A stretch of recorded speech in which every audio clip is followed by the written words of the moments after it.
마태복음 7장 또 공부 시작하기에 앞서서 성경을 읽기 전에 드리는 기도 함께 바치며 시작하겠습니다. 성부와 성자와 성령의 이름으로 아멘. 성경 안에서 우리를 친절히 만나주시는 아버지, 넘치는 성령의 빛으로 제 눈을 열어주시어 당신의 빛을 보게 하시고 제 귀를 열어주시어 당신의 말씀을 듣게 하시며 제 마음을 열어주시어 당신의 생명을 받아 안게 하소서. 그리하여 말씀의 신비가 얼마나 넓고 높고 깊은지 깨달아 알고 인간의 모든 지식을 초월한 그리스도의 사랑에 대한 뜨거운 감동으로 저의 모든 일상생활 가운데 새로운 기쁨과 당신의 능력이 빛나게 하여 주시며 저의 모든 형제들과 함께 당신의 영광을 찬미하게 해주소서. 우리 주 예수 그리스도를 통하여 비나이다. 아멘. 성부와 성자와 성령의 이름으로 아멘.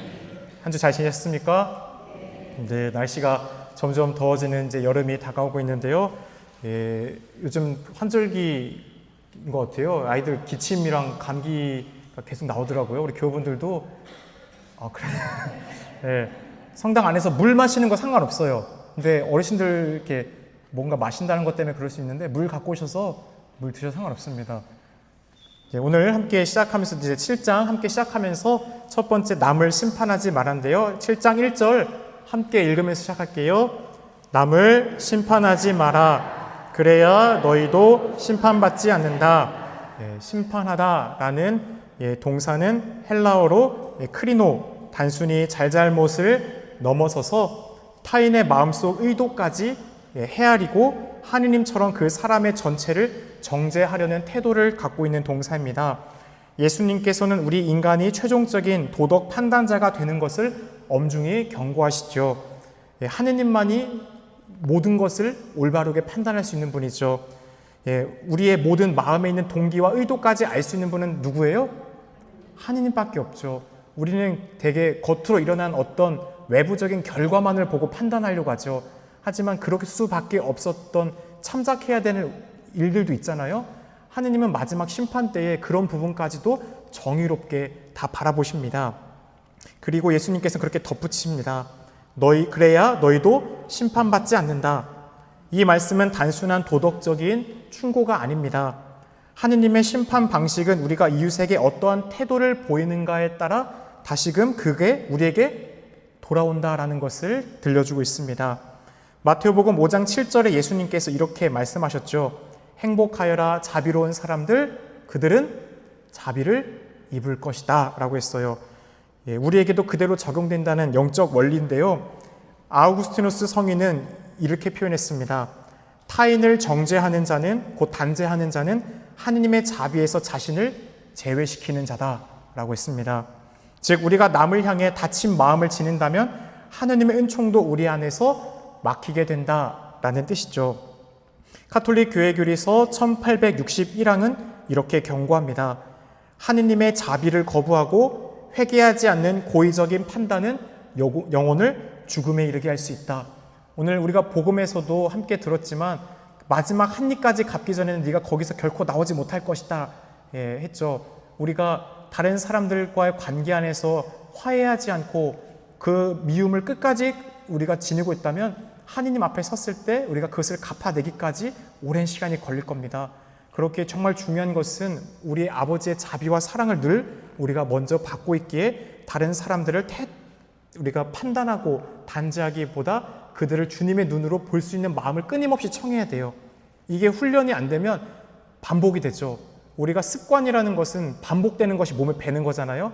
그래서 끊임없이 다른 사람들 안 좋은 것만 보는 사람들은 그 행동이 어떻게 돼요? 계속 그렇게 반복돼요. 그래서 그 악습을 끊기 위한 우리의 필요한 게 뭐예요? 좋은 것 보는 거 훈련하는 거예요.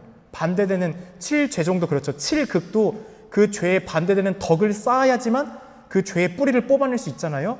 그러니까 우리가 어떤 행동을 보면 그 행동에 반대되는 구체적인 실천을 해야지 그 악습을 어떻게 할 수 있어요? 없앨 수 있어요. 다른 사람들 계속 판단한다. 내 눈으로 보러 본다. 그러면 그 판단하고 단죄하는 것보다 좋은 것을 보려고 하는 훈련들, 저 사람의 좋은 모습이 뭘까? 계속 찾아보세요. 오래 보고 자세히 보다 보면 나와요. 그런데 우리가 이런 부분에 있어서 훈련을 안 하면 굉장히 어렵죠. 그렇게 오늘 7장 1절을 통해 우리는 우리의 마음을 묵상해 보게 됩니다. 일상 속에서 얼마나 쉽게 나는 타인을 판단하는가, 내가 판단한 그 사람도 하느님의 자녀라는 사실을 우리는 잊고 있진 않는가, 하느님의 눈으로, 자비의 시선으로 내 이웃을 바라보려고 얼마나 우리는 노력하고 있는가. 이 7장 1절을 통해서도 단 한 구절이지만 우리는 이런 부분들을 성찰해 보게 됩니다. 2절 함께 읽을까요? 너희가 심판하는 그대로 너희도 심판받고 너희가 되지라는 바로 그 대로 너희도 받을 것이다. 윤리적인 경고를 넘어 하느님의 자비와 정의가 우리들의 삶에서 어떻게 실천되는지를 아주 중요하게 보여주는 말씀입니다. 너희가 심판하는 그대로. 여기서 강조되는 것은 단순한 행동의 결과가 아닙니다. 내면의 태도와 자세까지 하느님 앞에서 드러나게 된다는 것을 강조하고 있죠. 즉 하느님께서 심판하실 때는 우리가 겉으로 보여준 모습뿐만이 아니라 이웃을 바라보는 우리의 마음의 내면의 의도까지도 거룩한 거울 안에 비추신다는 겁니다. 이 요즘은 대박 쓰지 않죠. 옛날에나 우리가 곡식 뗄 때 썼지만 아까도 아이들 너울 못 알아듣는 것처럼 이제 세대가 차이가 나다 보면 안 쓰던 용어들이 나오는데, 이 되라는 것은 곡식이나 물건을 잴 때 저울에 올려서 사용하던 도구죠. 그런데 시장에서 이 공정하지 않은 되를 사용하는 사람은 탐욕과 부정직함의 상징이 되었고 성경 곳곳에서도 이를 경고하고 있습니다. 예를 들어 레위기 19장 36절에 이런 말씀이 있습니다. 올바른 저울, 올바른 추, 올바른 되를 사용해야 한다. 아모스 예언서 8장 5절에서도 불의한 돼지를 비판하시죠.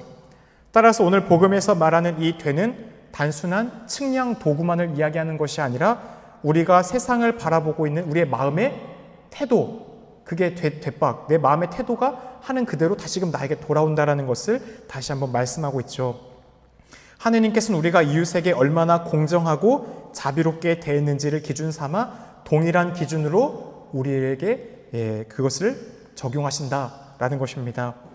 이제 이 말씀을 우리의 삶에 비추어 보면 이런 묵상들이 되겠죠. 나는 지금까지 타인을 어떠한 기준으로 재고 있는가? 내가 누군가를 평가하거나 판단할 때 관대함과 자비로서 되질했는가? 아니면 엄격함과 정의로서 책벌하는 되질인가?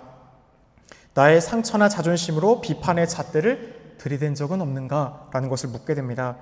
그리고 만일 하느님께서 여러분에게 내가 다른 이들을 판단한 방식으로, 내가 했던 그 방식으로 하느님께서 나를 대한다면 어떨 것 같아요? 살아남을 수 있을 것인가? 살아남지 못할 것인가? 어떤 판결을 받게 될 것인가? 라는 것이죠. 나는 정의를 앞세워 타인을 정죄하면서도 내 자신은 자비의 대로 심판받고 싶어 하진 않습니까? 되게 그렇죠. 내로남불이죠. 내가 하면 로맨스고 남이 하면 불륜이다 라고 하는 그런 심판의 기준을 우리가 갖고 있는 것 같습니다. 하느님의 자비를 바라는 만큼 우리도 어떻게 되는 거예요? 그 자비를 내가 먼저 나눠야 되는 것입니다. 그래서 하느님의 자비는 무한하지만 그 자비는 자비로운 마음으로 살아가는 이들 안에 깊이 스며들게 되어 있습니다. 3절 함께 읽겠습니다. 너는 어찌하여 형제의 눈 속에 있는 티는 보면서 내 눈 속에 있는 들보는 깨닫지 못하느냐. 티끌은 정말 작은 먼지죠. 하지만 이 들보는 뭐예요? 이 건물 안에 중추, 기둥과 기둥 사이를 받치고 있는 대들보잖아요. 가장 중심에 드는, 한마디로 이 비교할 것이 안 된다라는 얘기죠. 아주 작은 부스러기, 상대방에게 있는 아주 작은 허물은 끄집어내면서도 우리 안에 있는 큰 죄는 굉장히 우리가 바라보는데 둔할 수 있습니다. 따라서 예수님은 이 극단적 대비를 통해 우리의 이중적인 기준, 자기 기만을 드러내고 있죠. 예수님은 윤리적인 분별력을 부정하는 것이 아니에요. 잘못된 것은 올바로 분별하고 식별하는 것이 맞습니다. 하지만 그 올바른 분별을 위해서 먼저 제일 중요한 게 뭐예요? 자기 성찰. 다른 사람들을 고쳐주기 위해서는 먼저 어떻게 돼요? 내가 그 모습이 없어야겠죠. 내가 그보다 더 심각하면서도 다른 사람들한테 얘기해주면 상대방이 받아들이기도 어려울 뿐더러 올바른 표행을 보여주지도 못하면서 얘기하는 것이 위선이 될 수 있죠. 그래서 올바른 분별을 위해 먼저 자기 성찰과 회개가 선행되어야 한다는 것을 예수님은 강조하십니다. 이 표현을 우리가 볼 때 사무엘 2장에서 사무엘하권 12장을 보면 잘 알고 있지만 그 나탄 예언자가 다윗을 찾아와요. 그래서 나탄 예언자가 가난한 사람이 있었고 엄청난 부자가 있었는데 가난한 사람에게는 암양 한 마리밖에 없었고 부자는 엄청나게 많은 소 가축이 있었는데 이 부자가 이 가난한 그 사람의 암양으로 잡아다가 요리를 바쳤어요. 그러니까 다윗이 뭐라고요? 그놈은 쳐 죽일 놈이다. 당장 와서 그런 사람들은 10배로 갚도록 해야 된다. 막 이렇죠. 그랬더니 나탄이 뭐라고요? 바로 그 사람이 당신입니다. 바로 우리아의 아내 바세바를 간통한 그 얘기에 대해서 이렇게 돌려 표현한 거죠. 자기에 대해서는 굉장히 너그럽고 다른 사람들에게 관대한, 자기에게 관대하고 남한테는 엄격한 그런 기준을 보여줬던 것이죠. 그래서 이 다윗은 굉장히 이 이야기를 듣고 분노했지만 그 죽어 마땅하다고 했었던 사람이 자신이라는 것을 알고 뭐라고 얘기해요? 하나님 앞에 제가 그 죄인이다라고 다윗이 성왕이 될 수 있었던 이유가 딱 여기 있어요. 지적받았을 때 어떻게 했어요? 인정했죠. 내가 그 죄인이다. 하나님 앞에서 큰 죄를 지었다라고 통했습니다. 그래서 타인의 죄는 크게 보면서도 자신의 죄는 보지 못하는 인간의 경향을 주님은 우리에게 말씀해 주십니다. 그렇게 우리는 묵상하게 됩니다. 혹시 누군가의 작은 말실수나 단점은 굉장히 오래 기억하며 마음속으로 계속 판단하지 않습니까? 내 안에 있는 들보는 무엇입니까? 오랫동안 회피하고 외면해온 내면의 죄, 내가 반복되는 악습을 알면서도 고치려고 하지 않는 그 고정화된 들보는 무엇입니까? 다른 누군가를 고쳐주기 전에 내 안에 그 모습이 없는지 먼저 성찰하고 있습니까? 이런 부분들이 오늘 이 3절 안에서 우리가 묻고 또 스스로 답변해야 될 부분일 겁니다. 4절 함께 읽을게요. 내 눈 속에는 들보가 있는데 어떻게 형제에게 가만 내 눈에서 티를 빼내주겠다 하고 말할 수 있느냐? 우리가 진정으로 누군가를 도우려 할 때 먼저 하느님 앞에서 스스로를 정직하게 바라볼 수 있는 겸손한 마음을 갖는 것이 가장 중요한 것 같아요. 자기 성찰 없이 하는 도움은 결국 판단이 되기 쉽고 사랑 없는 충고는 상처가 될 수 있습니다. 그렇게 정말 내가 다른 사람들에게 어떤 말 하기 전에 내가 정말 이 사람을 진정으로 사랑해서 하는 말인가? 스스로 대답할 수 있어야 돼요. 내가 이 사람을 진정 사랑한다면 그 말을 할 때 자유롭습니다. 그리고 책임지려고 해요. 그래서 너 이렇게 해. 우리가 자주 말씀드렸지만 어떤 말을 우리가 충고할 때 너가 이래서 이렇게 됐잖아. 이게 아니라 우리 이런 모습 함께 고쳐보자. 이렇게 하는 게 더 올바른 변화를 이룰 수 있어요. 너라고 하면 선 긋는 거죠. 나와 너는 달라. 너한테 이런 모습이 있어서 안타까워서 얘기해 주는 거야. 이런 게 아니라 나도 보니까 너의 모습을 통해서 이런 모습을 봤어. 나도 이런 게 있는데 우리 함께 해보자. 이럴 때 어떻게 해요? 우리를 함께 하자라는 그 말이 큰 용기가 되고 변화를 이룰 수 있죠. 그렇게 우리들의 신앙 안에서의 변화는 상대방의 변화, 나의 변화, 함께 공동체가 성장하기 위해서 우리가 함께 해보자 라는 그 마음을 늘 갖는 게 중요한 것 같아요. 사랑 없는 충고는 그렇게 진짜 상처가 될 수 있습니다. 들보는 단순한 잘못이나 허물이 아니라 정당화하고 있는 죄, 영적인 교만을 상징하기도 해요. 어떻게 형제에게 가만 내 눈에서 티를 빼내주겠다고 말할 수 있느냐? 누군가의 부족함을 도와주겠다는 명분으로 접근은 했지만 실상 자신이 더 큰 문제를 안고 있는 상태에서 타인을 판단하거나 지적하려는 이 모습을 예수님은 분명히 성찰할 수 있도록 우리에게 질문을 던지고 있습니다. 따라서 위선적인 친절, 거짓된 겸손을 우리는 바라봐야겠죠. 진정한 회개 없이 살아가는 영적인 어둠이 내 안에 있진 않은가? 그렇게 우리는 성찰할 질문을 보게 됩니다.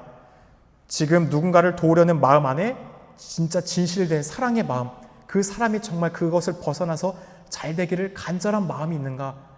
그 마음이 있으면 우리는 끊임없이 그 사람한테 다가가려고 할 거예요. 그래서 내가 너보다 낫다 라는 그 마음으로 다가간다고 하면 넌 틀렸어, 내가 맞아 라는 그 교만으로 우리가 도와주려고 한다면 그 사람도 그것을 알까요, 모를까요? 알아요. 사람은 영적인 민감성, 감성이 있기 때문에 나 지적하려고 드는 건지 진짜 나 사랑해서 도와주려고 하는 건지 알아요. 그렇기 때문에 이 마음이 닿아야 됩니다. 아, 이 사람이 진짜 날 걱정하는구나. 나 정말 사랑해주는구나. 근데 그걸 받아들일 때 저도 경험을 많이 해봤지만 어떤 부분에 나의 수치심과 약함으로 느껴지는 부분을 이게 건드려질 때 그것을 수긍하기가 굉장히 쉽지 않습니다. 그래서 말하는 사람도 용기고 그것을 받아들일 수 있는 사람들도 용기가 필요해요. 그런데 정말 그것을 객관적으로 보고 알려주는 사람이 정말 사랑의 마음으로 다가온 것을 느끼게 되면 그 사람도 분명 변화돼요. 받아들이게 되고. 우리 안에 있는 들보가 무엇인지, 그리고 그 들보가 너무나 익숙해져서 이제는 인식하지 못하고 있는 것은 무엇인지, 내 자신도 잘 느끼지 못할 정도로 내 시선을 가리고 있진 않은가. 늘 반복돼서 이게 나야 이라고, 저도 그런 모습이 많이 있는 것 같아요. 어떤 동창들이 어떤 부분에 얘기해 줬었을 때 그냥 내 모습이 이러니까 더 이상 얘기하지 마. 이렇게 살아온 게 편해. 라고 하는 부분들도 있다는 것을 저도 인식을 하죠. 그러면서도 정말 그 말을 해줬던 부분들에서 며칠 지나고 나면 또 성찰하게 돼요. 아, 정말 이런 부분은 나 안에 있구나. 고쳐야 되는데. 그러게 참 이 구절을 들으면서 우리들 반성할 게 많은 것 같아요. 사랑으로 다가가기, 다른 사람의 충고에 대해서 정말 내가 진실되게 자신을 성찰하고 받아들이기, 이런 부분들이겠죠. 하느님 앞에서 내가 먼저 정화되고 치유받아야 할 부분은 어디라고 생각하십니까? 그 부분을 외면한 채 다른 사람의 작은 허물만을 고치려 들었던 적은 없습니까? 5절 함께 읽겠습니다. 위선자야, 먼저 내 눈에서 들보를 빼내어라. 그래야 내가 뚜렷이 보고 형제의 눈에서 티를 빼낼 수 있을 것이다. 이 5절은 1에서 4절까지의 흐름에 대한 결론이자 핵심 지침이라고 말할 수 있습니다. 곧 참된 판단은 자기 성찰에서부터 출발하게 된다는 것이에요. 사랑은 교만이 아닌 겸손 안에서 행해져야 한다는 것을 예수님께서는 힘주어 말씀하십니다. 위선자야, 예수님께서 사용하신 이 단어 앞에서도 위선자야 이 단어 많이 나왔어요. 휘포크리테스 기억나세요? 휘포크리테스? 가면. 그 가면 쓰고 그 가면이 나인 척하는 거.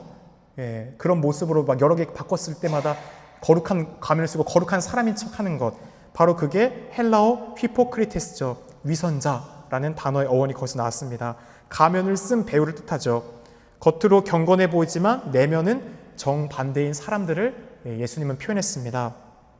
예수님께서는 사람의 외적인 모습보다 마음의 중심, 곧 진실한 내면을 보시는 하느님의 시선을 강조하십니다. 사무엘 상권 16장 7절에도 이런 말씀, 지난번에도 말씀드렸지만 사람은 겉모습을 보지만 주 야훼 너희 하느님은 마음을 본다라고 했죠. 먼저 내 눈에서 들보를 빼내어라. 이 부분은 예수님의 계속된 반복된 강조죠. 중요하기 때문에 강조하는 겁니다. 누군가를 도우려는 마음이 있다면 그보다 앞서 나 자신을 깊이 성찰하고 회개하는 시간이 선행되어야 한다는 것입니다. 자기 눈 속 들보를 뺀 사람만이 제대로 볼 수 있고 올바른 태도로 형제를 도울 수 있는 자격을 갖추게 됩니다.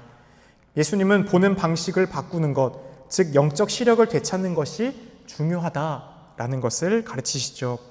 그래서 먼저 형제를 도우려면 나부터 정화되어야 한다는 영적인 질서, 다른 사람들을 앞에서 먼저 자기가 건강할 때 그 건강함을 다른 사람들에게 줄 수 있음을 다시 한번 잊지 말아야 됩니다. 그래서 우리는 성찰하게 됩니다. 지금까지 누군가를 향해 어떤 눈으로 다가갔는지, 내 눈에 들보가 있는데도 마치 내가 더 나은 사람인 양 누군가의 티를 빼내주겠다라고 했던 일들은 없는지, 내 눈에 들보를 빼내기 위한 나만의 영적인 노력은 무엇이 필요한지, 매일의 기도, 고해성사, 말씀, 묵상 혹은 구체적인 회개의 결심이 내 삶 안에서 지금 실천되고 있는지, 나는 사랑으로 충고하기야 교만한 지적을 구분할 줄 아는 사람인지, 그리고 다른 사람의 충고를 기쁘게 받아들일 마음이 있는지. 거룩한 것을 욕되게 하지 마라. 7장 6절 함께 읽겠습니다. 거룩한 것을 개들에게 주지 말고 너희의 진주를 돼지들 앞에 던지지 마라. 그것들이 발로 그것을 짓밟고 돌아서서 너희를 물어뜯을지도 모른다. 이 말씀 역시 분별의 중요성, 우리가 올바르게 판단하고 식별하는 것이 중요하다라는 것을 강조하시는 가르침인데요. 거룩한 것, 곧 유다교에서는 제단에 바친 제물들, 성소에 두는 거룩한 물건들이 거룩한 것이었죠. 하지만 신약에 와서 이 거룩하다라는 것은 맥락은 하느님의 말씀, 하느님의 복음, 성사, 성체와 같은 신비로운 교회 하느님의 은총을 전해주는 통로들이 있죠. 곧 이런 것들이 거룩한 것이죠. 곧 거룩한 것은 하느님께 속해 있는 것이고 경외심과 준비된 마음으로 받아들여야 할 선물이라는 것입니다. 예수님께서는 마태복음 13장 45절에서도 하늘나라를 좋은 진주에 비유하셨죠. 그래서 이 좋은 진주, 모든 그 진주를 찾는 상인, 값진 진주 하나를 얻기 위해 모든 다른 것을 처분하여 그것을 살 만큼 그 가치를 알아보는 사람은 투신한다고 했어요. 그런데 어떤 것보다도 하느님의 이 거룩한 성사나 이런 것을 알지 못하는 사람들에게 우리가 그것을 그냥 무한한 하느님의 자비를 강조하면서 그냥 주다 보면 사람들이 어떻게 돼갈까요? 그 성사의 중요성, 이것을 함부로 대하거나 어찌 보면 침범할 수 있는 부분들이 있겠죠. 그렇기 때문에 개와 돼지라고 표현된 건 유다인들에게 가장 부정한 동물이 돼지예요. 따라서 예수님께서 이 표현을 사용하신 것은 모욕이 아니라 복음을 노골적으로 거부하는 사람들, 또한 조롱하고 짓밟는 태도를 갖고 있는 이들에게 그 거룩함의 가치를 몰라보는 사람들에게는 그 거룩함을 줄 수가 없다라는 거예요. 막 성체 모독하고 모욕하는 사람에게도 막 하나님 자비로니까 안 돼, 이거 기쁘게 모실 수 있도록 해봐요. 될까요? 아니에요. 거룩한 것을 돼지에게 주면 돼지들이 그걸 밟을 뿐이겠죠. 거룩한 것을 경멸하는 마음에 대한 경고입니다. 복음을 나눌 때 무조건적이지만 무분별해서는 안 됩니다.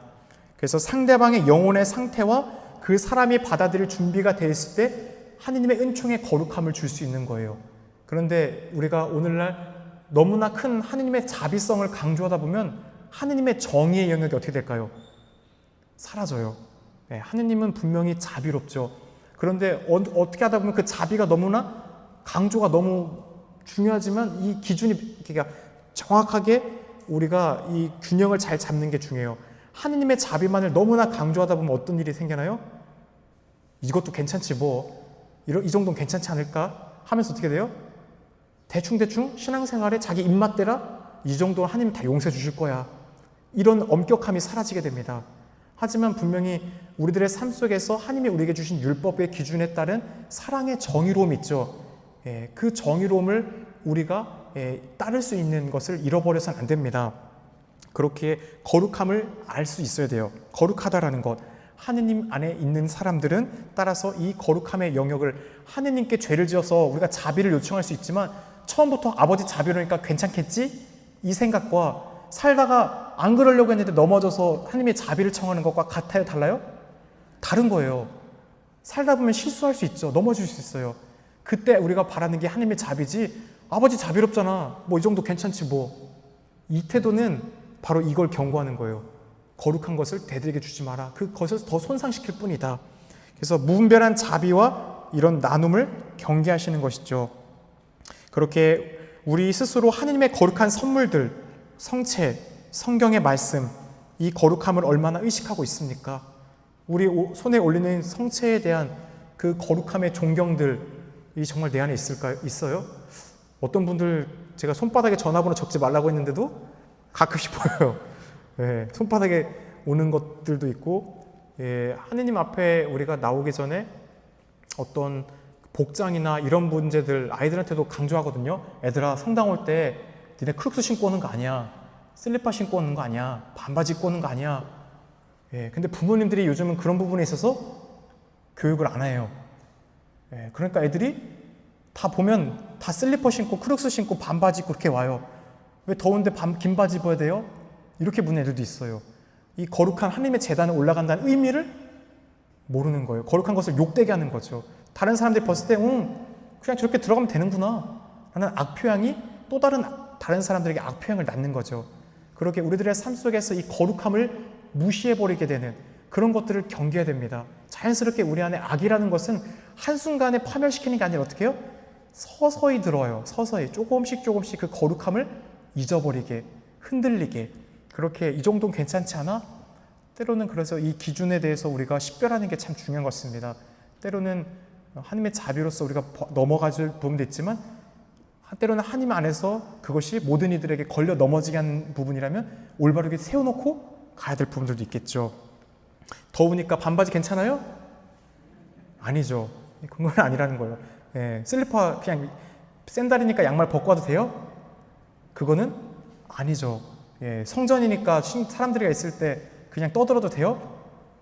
아니에요. 그럼 사람들이 다 여기가 떠들어도 된다구나 이렇게 되는 거예요.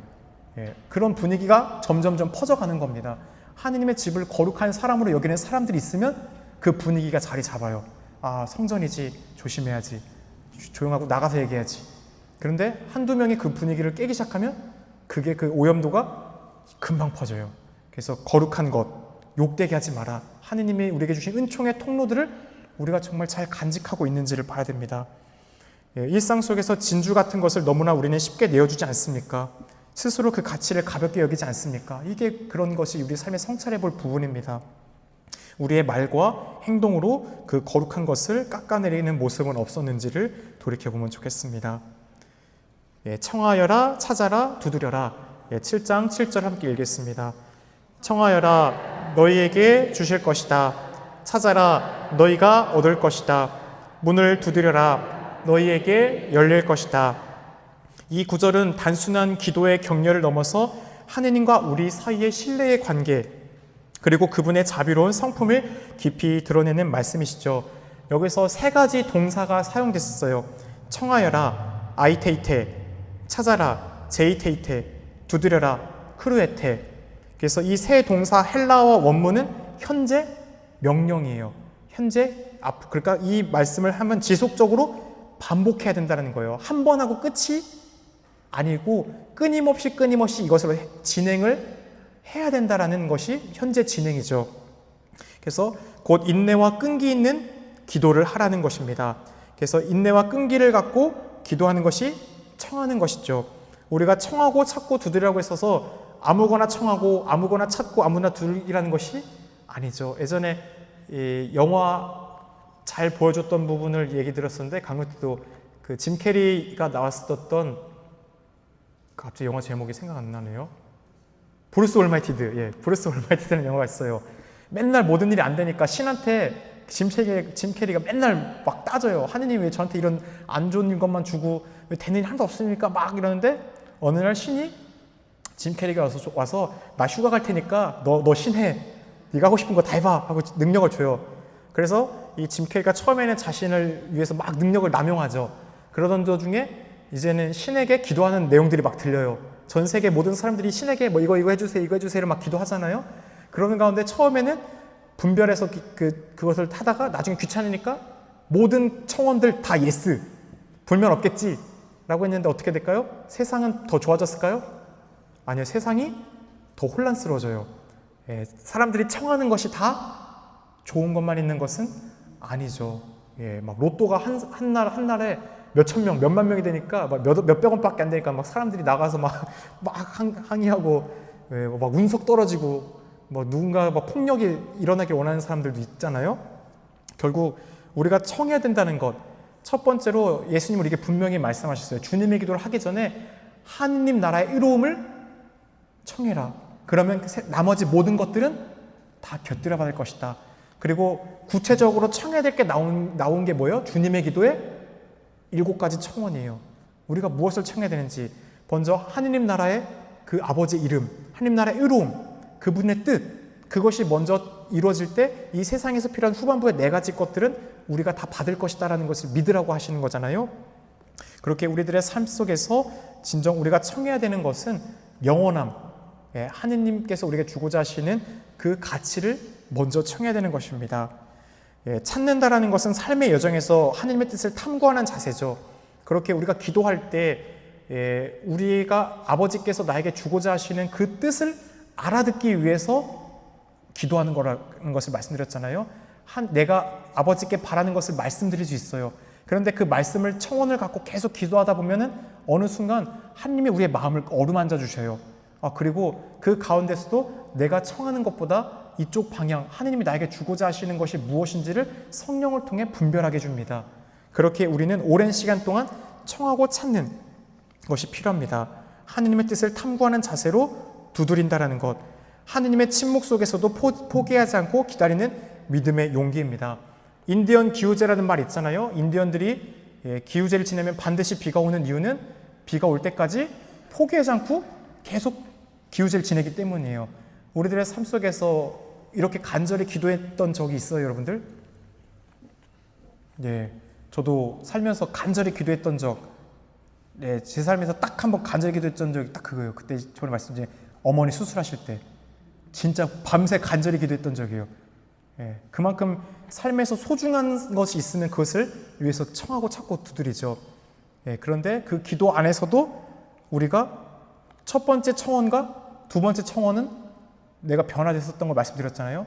첫 번째는 내 방식, 내 뜻, 그것을 주님께 청했고, 똑같은 상황에서 두 번째 청원 때는 내 청원은 이렇지만 아버지께서 원하시는 것을 이루십시오. 그것도 받아들이겠습니다.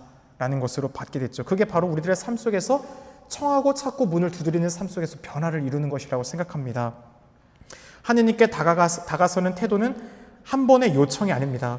우리네 삶 속에서 전체적으로 계속해서 지속적으로 드리는 인격적 신앙의 표현이에요. 기도라는 것은. 그리고 이 말씀은 이제 이어지는 9절과 11절에서 완성을 이룹니다. 너희 가운데 아들이 빵을 청하는데 돌을 줄 사람이 어디 있느냐? 생선을 청하는데 뱀을 줄 사람이 어디 있느냐? 너희가 악해도 자녀들에게 좋은 것을 줄 알거든 하늘에 계신 너희 아버지께서야 너희들에게 성령을 얼마나 가득 주시겠느냐? 더 많이 좋은 걸 주신다고 하시죠. 그렇습니다. 우리가 청하는 것보다 더 좋은 것을 아버지께서는 주시는 분이에요. 그것을 우리의 삶 속에서 당장 우리는 깨닫지 못해요. 우리의 시선은 늘 당장 이 현재의 시간에 갇혀있기 때문이에요. 그렇게 성령 치른 가운데 우리에게 필요한 게 뭐냐면 지혜예요. 지혜, 슬기. 하느님의 눈으로 바라볼 수 있는 관점.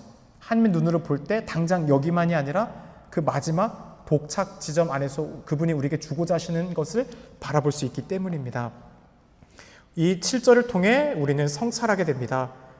나는 지금 하느님께 무엇을 주로 청하고 있습니까? 그 청함은 나만의 욕심입니까?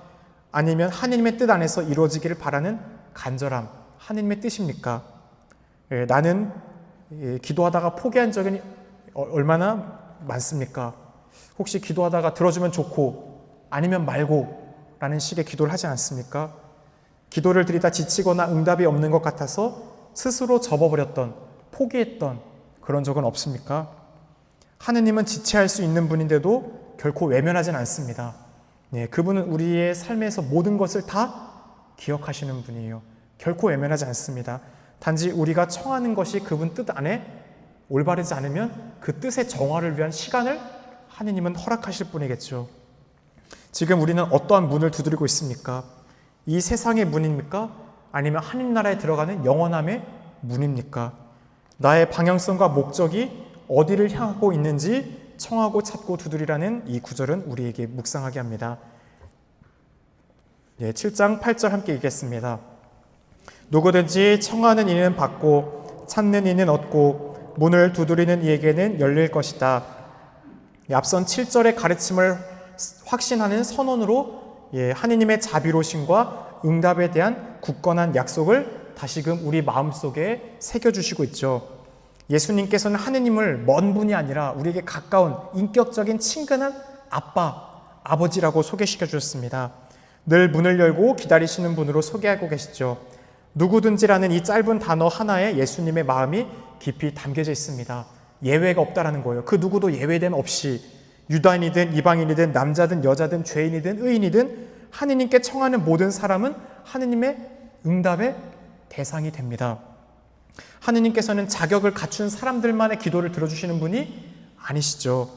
하느님을 찾는 마음 그 자체가 응답의 시작입니다.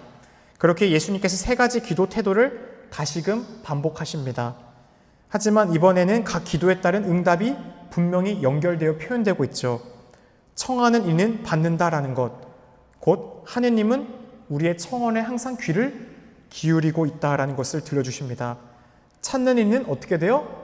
얻는다라고 했죠. 하느님은 우리에게 길을 열어주신다라는 겁니다. 두드리는 이에게도 열릴 것이다. 하느님은 문을 닫지 않습니다. 이 모든 응답은 우리가 원하는 방식이 아니라 우리에게 가장 좋은 방식으로 주님께서 이루어 주십니다.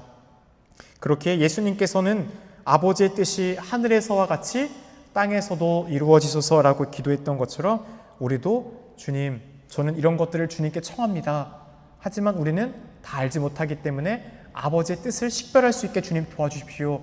그리고 아버지의 뜻이 이루어질 수 있도록, 바로 성모님이 지니시던 그 마음이죠. 주님의 종이니 그 모든 것이 저를 통해 이루어지기를 바랍니다 라는 그 마음이 우리 안에 있어야 할 겁니다. 오늘 또 8절을 통해 성찰하는 질문은 이렇습니다. 지금 하느님께 무엇을 청하고 있습니까?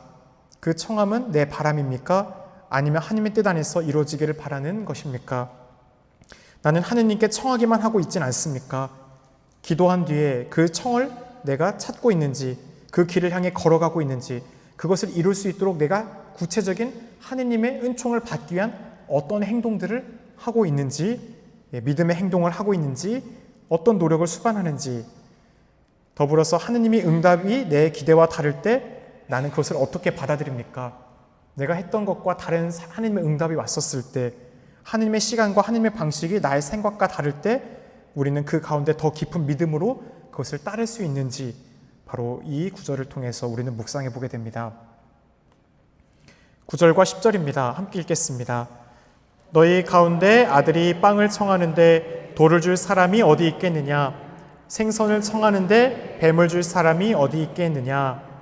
이 말씀은 예수님께서 하느님 아버지의 선하심과 신뢰할 수 있는 사랑을 확신하게 해주시기 위해 사용하신 따뜻하고 분명한 비유죠. 결국 우리가 악해도 우리가 자녀들에게 좋은 것을 줄 알거든 사랑 그 자체이신 아버지야말로 그보다 더 좋은 것을 준다는 것은 우리가 당연히 받아들일 수 있는 내용이죠.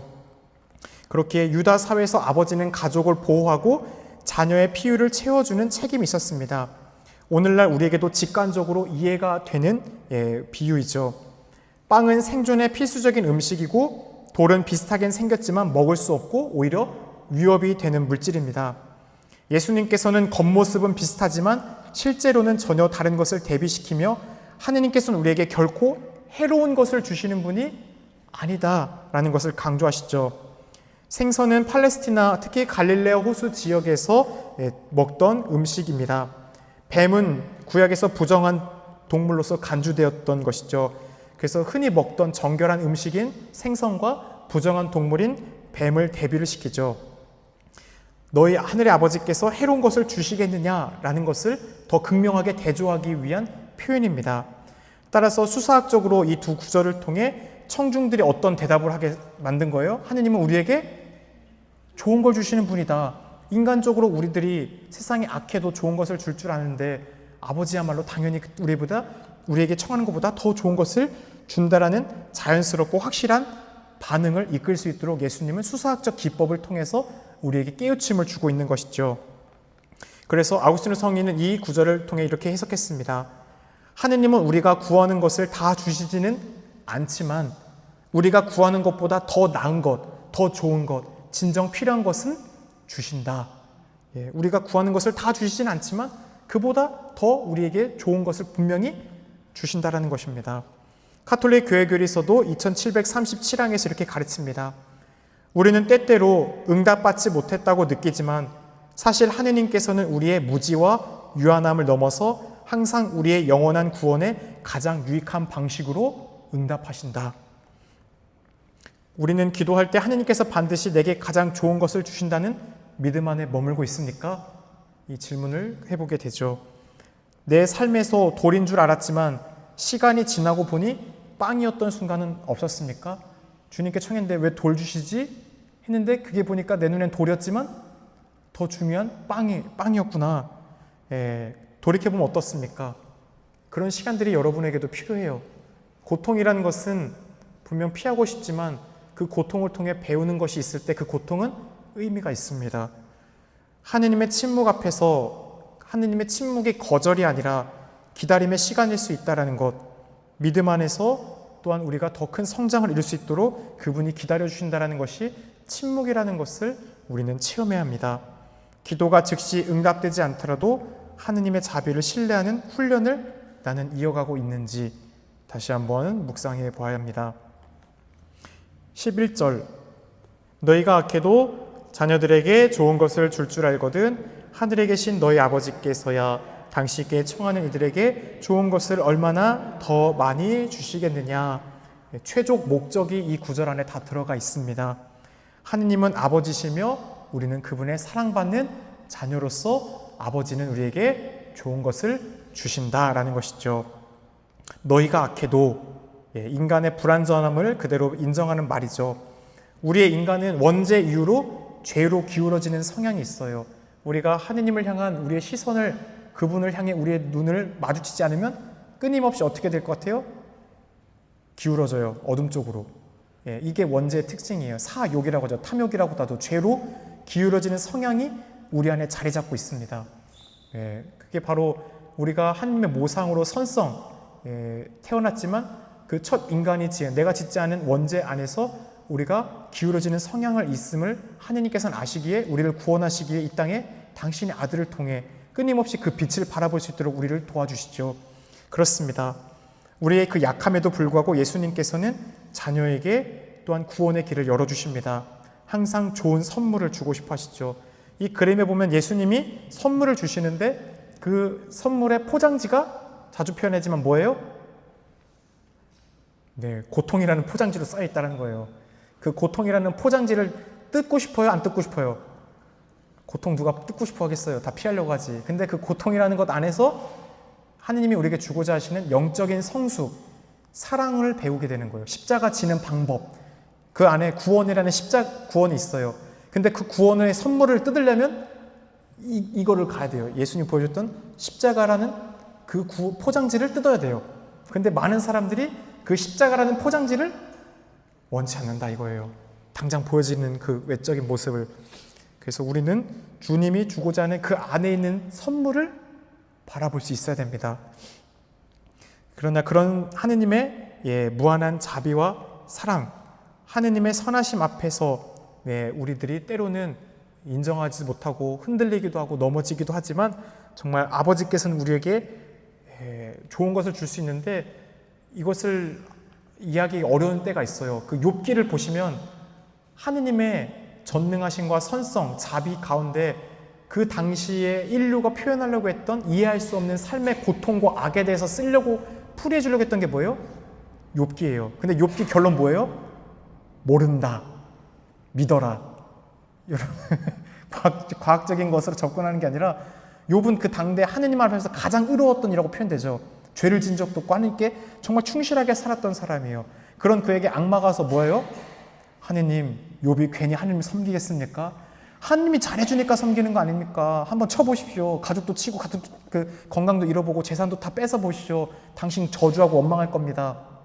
그러는 가운데 욥은 하느님께서 나에게 좋은 것을 주셨었는데 나쁜 걸 준다고 하느님 원망할 수 있겠는가? 라고 하면서 그 가운데 처음에 침묵하죠. 그러는 가운데서 친구들도 와서 처음에 그 욥의 태도가 그 모습이 너무나 고통한 가운데 있기 때문에 어떻게 해요? 침묵을 지키면 아무 말도 못 해주죠. 그런데 당대의 시대관 안에서 이 고통이나 벌을 받는 거는 뭐예요? 하느님 앞에서 죄를 지었으면 벌 받는다는 게 당대의 시대의 관념이에요. 따라서 친구들이 와서 뭐라고요? 잘 생각해봐. 너 하느님께서 뭔가 네가 죄 졌어. 죄 졌기 때문에 하느님의 벌 받는 거야. 네가 인식하지 못해서 그래. 잘 생각해봐. 하면서 친구들이 계속 자기 성찰하라고 하죠. 근데 그는 아무리 생각해도 하느님 앞에서 자기 당당해요. 죄 진 적이 없어요. 그렇기 때문에 친구들과 하느님 앞에서 이제 막 자기를 변호하죠. 난 하느님께 그런 적이 없다. 그러는 가운데서 하느님 앞에 이제 탄원하죠. 네, 그러면서 하느님 어디 계시냐고. 나 정말 당신 앞에서 그렇게 살지 않았냐고. 그런 가운데 하느님이 나타나서 좋다. 욥아, 내가 너에게 질문하는 걸 대답해주면 너희가 겪는 그 고통의 삶의 의미에 대해서 알려주겠다. 라고 하면서 욥에게 질문을 던지잖아요. 그런데 하나같이 욥이 알 수 없는 것들만 묻죠. 너 심해 바다 끝자락, 바다 끝에 뭐 있어? 이 세상의 별자리가 어디에서 어디에 묶여 있어? 바람이 어디에서 와서 어디로 가? 그거 다 물어봤는데 욥이 어떻게 해요? 한마디도 대답 못하죠. 알 수 없는 신비의 영역들을 다 물어봐요. 그러는 가운데 욥은 제 짧은 지성으로 알지도 못하는 채 함부로 주님 앞에 짓거렸습니다 라고 하면서 저는 이제 죄를 뒤집어 쓰고 참회할 뿐입니다 라고 하게 되죠. 결국 욥이 앞에서 그 전해준 신앙의 언어는 뭐예요? 우리가 하나님 앞에서 고통의 영역에 대해서 때로는 하나님 대답해 주십시오. 왜 제가 고통을 겪습니까? 그 당시의 언어로서의 표현은 알 수 없다요. 악의 활동도 오늘날 교회가 알려진 건 신비의 영역입니다. 하지만 그 가운데 하나님은 우리가 그 고통 자체를 받아서 기쁘기 때문에 주시는 분은 결코 아니시죠. 그 고통을 통한 배움이 있기에 그것을 통해 더 영적인 가치를 깨달아 볼 수 있도록 허락하십니다. 그런데 정말 우리가 함부로 얘기할 수 없는 부분들이 있어요. 정말 다른 누군가 고통 안에서 우리가 정말 침묵으로 해줄 때가 있어요. 오히려 다른 사람들 앞에서 우리가 할 수 있는 것은 함께 있어주는 게 더 큰 힘이 될 때가 있죠. 그러는 가운데 정말 우리는 욥기를 통해서 다시 한번 깨닫게 되는 것도 있습니다. 우리의 머리가 컴퓨터를 치면은 한 100메가라고 치면 100메가를 넘는 1000기가가 밖에 있어요. 그 1000기가를 내 머릿속에 못 집어넣었어요. 그렇다고 해서 하느님을 이해할 수 없지만 우리가 없다고 할 수는 없는 거죠. 근데 오늘날 세상에 많은 사람들은 내 지식으로 그분을 넣을 수 없기 때문에 하느님은 없다라고 불가지론, 하느님을 인식할 수 없다. 때로는 무신론, 하느님이란 없다라고도 하죠. 하지만 우리의 신앙 가운데 정말 가장 안타까운 것은 우리가 파스칼도 도박의 논리로 이걸 설명하잖아요. 무신론자들에게. 예를 들어봅시다. 만약에 여러분이 도박이라고 이 삶을 생각해봐요. 선하게 삶으로써 마지막에 정말 갔더니 천국이 있어요. 그래서 내가 선하게 살았던 건 보상을 받는다면 좋은 거죠. 그런데 한 번뿐인 삶인데 하느님이 없었어요. 그래도 믿질 것이 없다라는 거예요. 그런데 반대로 생각해봐요. 정말 내가 악하게 사는데 갔는데 천국이 있어요. 그럼 뭐예요? 망한 거죠. 한마디로 도박에 우리의 삶을 빗대서 우리의 신앙 안에서 하나님에 대한 믿음을 갖지 않는 것이야말로 게임블로 쳤을 때 가장 어리석은 짓이라는 거예요. 확률 싸움으로 봤을 때. 그런데 반대로 도박으로 봤을 때 믿어서 나쁠 것이 없다라는 거죠. 믿져야 본전이라는 건데 그조차도 그런 게 어딨어 했었을 때 진짜 있다면 그것이야말로 정말 어리석은 행위가 될 수 있음을. 그래서 정말 믿지 않는 이들에게 극단적인 예를 들었던 게 파스칼이 이런 비유이긴 했는데 우리들이 더듬더듬거리면서 하느님을 찾을 수도 있죠. 우리는 자연 안에서도 어떤 사람은 하느님을 찾기도 하고 어떤 지적인 활동 영역으로 찾기도 하지만 이 신앙이라는 것은 이성을 뛰어넘습니다. 우리의 믿음이라는 것은 보이지 않는 것 너머를 믿는 게 신앙이잖아요. 그렇게 이 영역을 갖는다라는 것은 마음을 여는 것. 그래서 영적인 사람들이 있고 좀 닫혀있는 사람들도 있어요.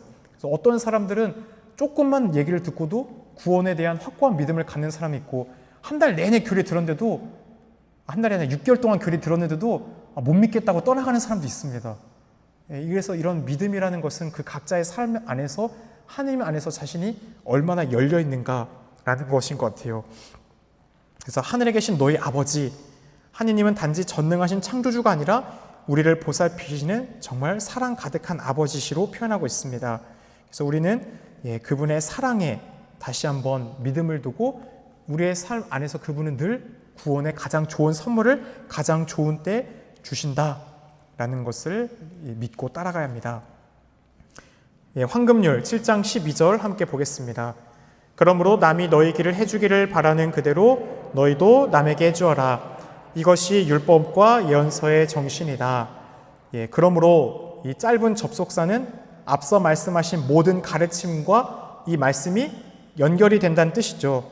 특히 바로 앞 구절 강조하셨던 기도의 응답과 하느님의 선하심에 대한 가르침을 기반으로 그렇게 받은 은총과 자비를 이웃들에게 그대로 흘려보내라는 요청으로 이어집니다.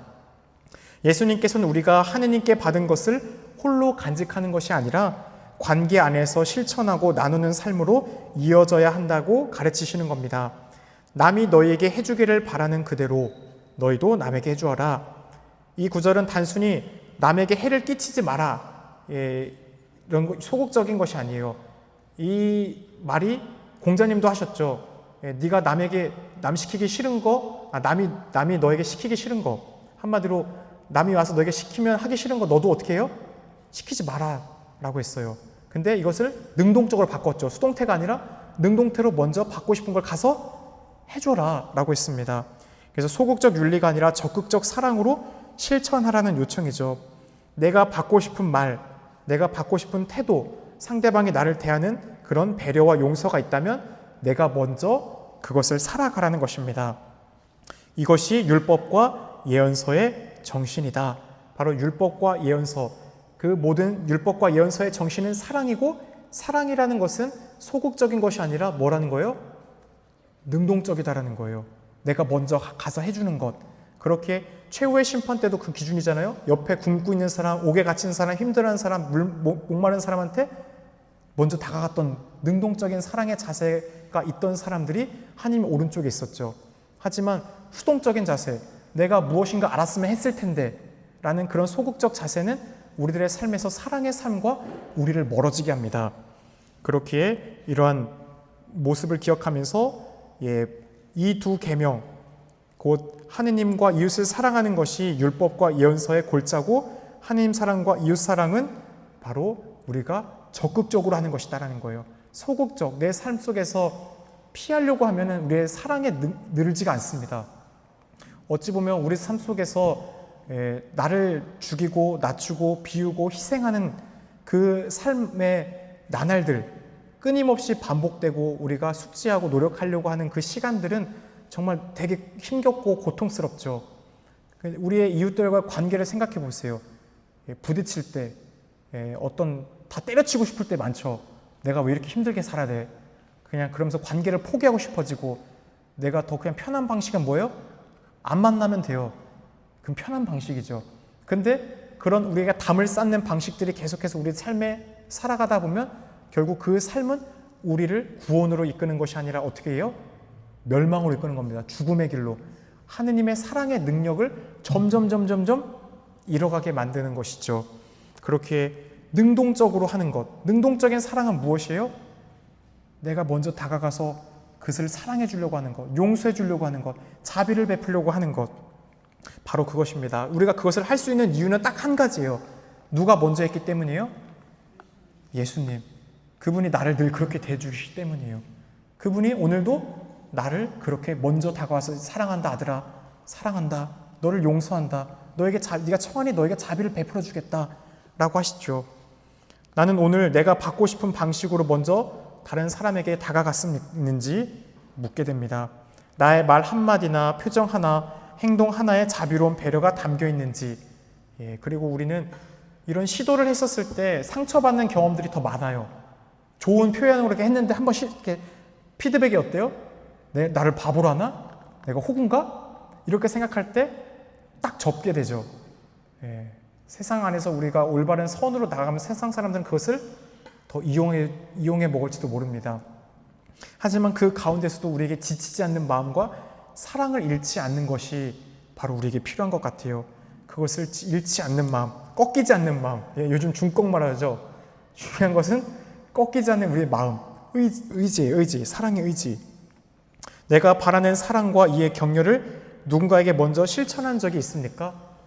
남이 그 사람한테 바라는 마음으로 내가 먼저 해줬던 마음들이 있는지, 혹은 다른 누군가에게 먼저 손을 내밀 수도 있었지만 그 사람이 먼저 해야지, 그 사람이 먼저 용서해야지 그러면서 그냥 기다렸던 그런 적은 없는지 돌이켜보게 합니다. 그래서 나만의 신앙의 율법 조항을 만들고 따르고 있지는 않는지, 주일 미사와 참석, 또 기도, 고해 등 겉모습은 잘 챙기면서 정작 그 율법의 정신, 즉 능동적 사랑을 잊고 있지는 않은지 우리 스스로를 돌이켜보게 하는 것이 바로 이 황금률, 능동적으로 먼저 다가가라, 네가 먼저 베풀어줘라, 용서해라, 사랑해라, 이게 모든 율법과 예언의 정신이다라는 것입니다. 그러면서 예수님께서는 오늘 우리들에게 그 능동적인 사랑이 어떻게 여겨지냐면 좁은 문처럼 여겨질 거다라고 얘기해요. 함께 읽어볼게요. 너희는 좁은 문으로 들어가라. 멸망으로 이끄는 문은 넓고 길도 널찍하여 그리로 들어가는 자들이 많다. 산상설교에서 제자도의 길에 대한 마지막 초대 중 하나입니다. 하느님 나라에 들어가는 길은 결코 쉽지 않다라는 거죠. 동시에 우리가 생명의 길로 들어가는 것은 의지로 매일매일의 삶을 선택하는 나날들이 되어야 된다는 것이에요. 좁은 문은 예수님께서 말씀하신 어려운 삶이 아니라 하느님의 뜻에 따라 살아가는 삶을 상징해요. 그 문은 늘 열려 있지만 그 문을 통과하기 위해서는 우리가 어떤 것을 벗어내야 돼요? 자기 교만, 자기 중심적인 것, 그리고 회개와 겸손의 삶을 살아야겠죠. 무엇보다도 그 좁은 문으로 들어가는 것은 앞서 얘기했던 것처럼 황금률이라고 하는 능동적인 사랑을 늘 선택하는 것이 좁은 문으로 들어가는 겁니다. 무엇보다 이 문은 나를 작게 하고 예수님은 크게 해야 들어갈 수 있는 문입니다. 우리 예루살렘 그 베들레헴 성지 가보시면 아시겠지만 사실 역사 때문에 이슬람이 침공했기 때문에 말 타고 막 성전 들어오니까 못하게 막으려고 역사적으로는 그렇게 했지만 성전 문 들어가려고 하면 어떻게 되는지 아시냐면 요만 이렇게 해야지 성전 들어갈 수 있어요. 베들레헴 가보시면. 그런데 그 상징적인 의미를 뒀죠. 예수님의 탄생을 만나려고 하는 사람은 어떻게 해서 들어갈 수 있다는 거예요? 겸손한 사람이 만날 수 있다는 거예요. 자기 굽힐 수 있는 사람이 그 예수님 다윗의 별, 예수님 탄생한 곳에 들어갈 수 있다는 거예요. 동방의 박사들, 또 어찌 보면 그의 양치기들이 왔던 사람들, 겸손한 이들이었죠. 오히려 율법학자들과 바리사이들은 똑똑한 사람들이었는데 머리로는 알고 있었어요. 베들레헴입니다. 근데 안 갔죠. 바로 겸손한 사람이 예수님을 만날 수 있습니다. 그렇게 무엇보다도 이 좁은 문, 나를 작게 하는, 예수님을 크게 하는 그 겸손이 우리에게 필요합니다. 멸망으로 이끄는 문은 넓고 길도 널찍하다고 했습니다. 세상적으로 편하고 넉넉하고 자유로운 보이는 길일 수 있겠죠. 하지만 그 길에 하느님이 없습니다. 내가 커지는 길, 내 중심이 되는 삶, 바로 그 길은 당장은 편안할 수 있겠지만 그 길 끝에 우리는 멸망에 이르게 되는 것을 보게 될 겁니다. 따라서 들어가라 라는 것은 조언이 아니라 예수님이 어떻게 한 거예요? 명령이에요. 그 길로 가야 된다라는 것이에요. 선택하라는 것이에요. 신명기도 그렇지만 하느님께서는 너희에게 이제 생명과 행복, 불행과 죽음 두 가지 길을 내놓겠다. 생명과 행복, 바로 그 길을 가려면 주 너희 하느님을 선택해야 한다라고 말씀하셨습니다. 그래서 좁은 문은 저절로 들어가지지 않습니다. 선택해야 하는 것이에요. 매일매일의 나날의 삶 속에서 우리가 의지적으로 걸어가는 겁니다. 그래서 우리 지금 내 삶이 지금 어떤 문을 선택하고 있습니까? 주로 하느님의 뜻, 내 뜻, 편하고 사람들을 따라 걷기 쉬운 넓은 길입니까? 아니면 나 자신을 비우고 예수님을 따르는 길입니까? 예수님께서 말씀하신 좁은 문은 내 삶에서 어떤 모습으로 주로 드러납니까? 내가 진짜 하기 싫은 거, 하고 싶어 하지 않은 거, 예수님의 복음과 갈등되는 정말 의지적으로 하기 어려운 그 좁은 문이 무엇일까요? 각자 사람마다 다 다르겠죠. 그런데 그 문으로 오늘 예수님 우리에게 들어가라, 그 문을 선택해라 라고 얘기하고 있어요. 예를 들어 어떤 사람은 용서하기 어려운 사람과의 관계를 내가 먼저 손 내미는 것일 수 있겠죠. 내가 계속 감당해야 하는 어떤 직책이나 사명일 수도 있어요. 어떤 봉사직일 수도 있습니다. 말없이 감내해야 할 고통의 십자가입니다. 그 모든 것이 나에게 주어진 좁은 문이겠죠. 그래서 우리는 지금 신앙 앞에서 결단의 문 앞에 서 있는 사람인지, 아직도 관망하며 망설이고 넓고 큼직한 그 문을 바라보고 있진 않은지 각자 또 묻고 대답하시면 좋겠습니다. 오늘 마지막 절입니다. 함께 14절 읽겠습니다. 생명으로 이끄는 문은 얼마나 좁고 또 그 길이 얼마나 비좁은지 그리로 찾아드는 이들이 적다. 예수님께서 이 말씀을 통해 우리에게 주시는 초대는 단순한 경고가 아닙니다. 진정한 생명을 향해 용기 있게 나가가라는 제자의 부르심입니다.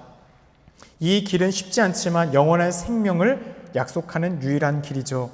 하느님과 일치된 삶, 곧 영원한 생명을 우리는 믿고 살아갑니다. 그렇게 우리들의 삶 속에서 지혜로워지는 이유, 노년이 될수록 지혜로울 수 있는 것은 하느님 앞에 나아가시는 시간이 이제 얼마 남지 않았다는 것을 본능적으로 깨닫는 때가, 젊을 때는 아직 나 살 날이 많잖아? 그렇기 때문에 당장 하느님과의 관계 안에서 그것을 와닿지가 않은 것 같아요. 그런데 신앙 안에서의 그 비중이 높아지는 때가 언제인 거냐면 통계적으로 은퇴하고 나요. 은퇴하고 이제 자금도 있고 시간도 많으니까 자신의 삶 안에서 자신의 삶을 마지막을 이제 관조하면서 바라볼 수 있는 여유가 생기죠. 그러는 가운데서 가장 신앙인들 비율, 카톨릭 신자들 비율 보면 이제 65세 넘어서 80세 이때가 가장 천주교 활동 안에서 가장 열심히 할 때예요. 그 전까지는 살고 먹고 이제 할 일들이 많기 때문에 신앙적인 것들의 비중을 갖추기가 사실은 중요하게 생각하지 못하죠. 하지만 정말 이제 마지막 때 보니까 하나님 안에서 무엇이 더 가치 있고 의미 있는지를 바라볼 수 있는 것은, 그렇게 늙을수록 지혜로워진다는 것은 바로 어찌 보면 삶의 시간이 내가 주인이 아니구나 라는 것을 그때 더 깨닫기 때문인 것 같습니다. 그래서 하느님과 일치되는 삶, 곧 영원한 생명이라 돼서 요한복음 17장 3절에 이렇게 표현됐습니다. 영원한 생명이란 유일하신 참 하느님과 그분께서 보내신 예수 그리스도를 아는 것이다. 안다라는 것. 지난번에도 강론 때 한번 말씀드렸는데 그냥 이름 석자 알고 안다라고 표현하는 게 아니라고 했죠. 안다라는 것은 내적인 친밀한, 이 부부로 치면 성적 결합까지 이룬 상태를 안다라고 하는 거예요. 정말 서로가 서로에게 대해서 다 내어준 상태, 그게 아는 것이에요. 그렇게 우리가 하느님을 아는 것, 그분이 나를 얼마나 사랑하는지를 내가 깊이 있게 깨닫게 되는 것이 예수님을 아는 것이에요. 그렇게 우리 교우분들도 그 삶의 신비 체험이 필요하다고 몇 번씩 강조했죠. 어떤 상황과 어떤 처지를 넘어서라도 그분이 나의 아버지로서 절대적으로 나를 사랑한다라는 그 각자의 신앙의 고백을 할 수 있는 체험이 여러분들에게 필요해요. 그냥 배운 거 말고 정말 여러분들이 하느님이 나를 얼마나 사랑하시는지에 대한 그것이 바로 예수님을 아는 것이죠. 그래서 문이라는 표현은 들어가야 할 방향과 선택의 순간을 상징하고 있습니다. 그 문을 통과하는 순간 우리는 세상의 기준을 넘어선 하느님의 기준으로 살아가는 길로 들어서게 됩니다. 좁고 비좁은 길, 좁은 문을 지나면 펼쳐지는 그 길은 비좁다라고 표현되어 있습니다.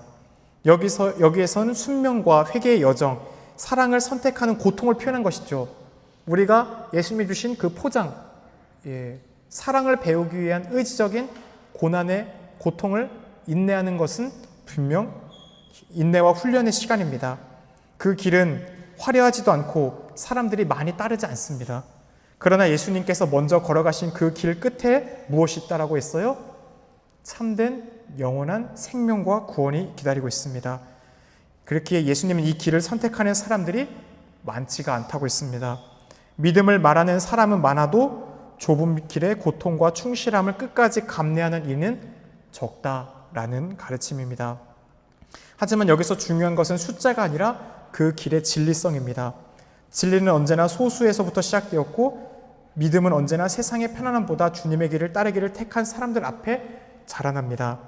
그렇기에 오늘 이 묵상을 통해 우리는 다시 한번 성찰하게 보게 됩니다. 내가 지금 어떤 길을 걷고 있는지, 나의 삶 속에서 내가 대부분 선택하고 있는 것들이 하느님의 뜻 안에서 그 좁은 길이지만 가치가 있기 때문에 참된 의미를 두고 내 것을, 그 고통을 감내하는 힘을 내가 지니고 있는지를 묻게 되고 있는 것이죠. 좁고 비좁은 길, 용서해야 함을 알면서도 외면하고 싶은 관계들, 지속적인 희생을 피하고 싶어지는 순간들, 십자가 지기를 거부하는 바로 그런 순간들이겠죠. 신앙인의 정체성을 지키는 것이 부담스럽게 느껴질 때, 오늘 우리는 그럴 때 그 길을 외면하고 싶지만 다시 한번 그 유혹을 이겨내야 할 것입니다. 오늘 이렇게 마치면서 혹시 질문 있으신가요? 네, 질문 없으시면 성경을 읽은 후에 드리는 기도 함께 바치면서 마치도록 하겠습니다. 성부와 성자와 성령의 이름으로 아멘. 하늘과 땅을 지으신 아버지, 예수 그리스도를 우리에게 보내시어 당신을 우리의 아버지라 부르게 하시니 찬미 받으소서. 주님께서는 살아있고 힘이 있는 성경의 말씀으로 우리에게 삶의 뜻을 깨우쳐 주시고 구원을 이루어 주시니 감사하나이다. 오늘 우리가 성경과 친숙한 삶을 통하여 구세주 예수 그리스도를 더욱 가까이 만나게 하시고 성경의 말씀을 우리의 삶으로 받아들이게 하소서. 우리 주 그리스도를 통하여 비나이다. 아멘. 성부와 성자와 성령의 이름으로 아멘. 수고하셨습니다.